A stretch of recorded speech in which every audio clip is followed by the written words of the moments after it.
Hey coffee lovers, wondering how this whole Green Caffeen swap and go reusable cup thing works? We'll walk this way and we'll show you how. Hey guys, what would you like?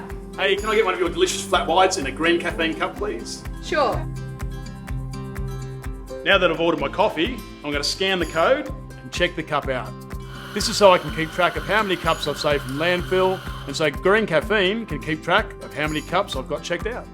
So I'll open the Green Caffeen app, tap on grab, swap or drop right here, make my selection based on what I'm doing, and here's the camera opening up.